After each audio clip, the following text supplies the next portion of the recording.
tricky as we use the hinge theorem again. What we're trying to do is determine what x could possibly be.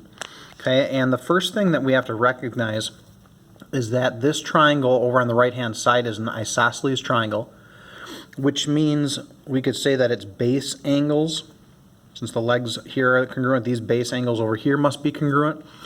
The important thing to recognize here is that those base angles also have to be acute angles, right? You can't have two obtuse angles that are the same in a triangle. You'd have too many degrees. That's important to recognize because that tells us that if this is acute, then this angle in here is obtuse, which means this angle is larger than this one. You could also say that this angle is larger than this one.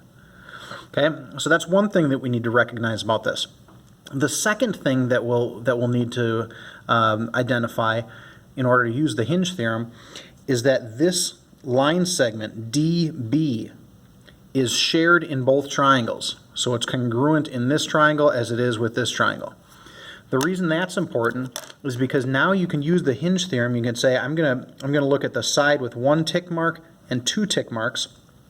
I'm going to compare that from the left triangle to one side, or 1 tick mark and 2 tick marks over here. And then really, we're looking at this angle in between here and here. Okay? When we do that, the included angle is across from a specific side. And the included angle here is across from a specific side. So now it's safe for us to say that 4x minus 3, which is across from the angle that's greater, right? This is obtuse, this one's acute. It's safer to say then that since this is the larger angle, this is the larger side. So I can say that 4x minus 3 has to be greater than 2x by itself. Once I understand that from the diagram, now it's just a matter of working through the algebra. So what I would do here is I'd probably subtract away 2x from each side. So I'd have 2x minus 3 is greater than 0. I would add 3 to both sides. So 2x is greater than 3. And then I'd divide both sides by 2.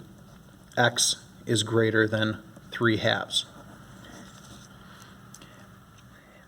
In order for this to be true, x needs to be greater than 3 halves, and this will work.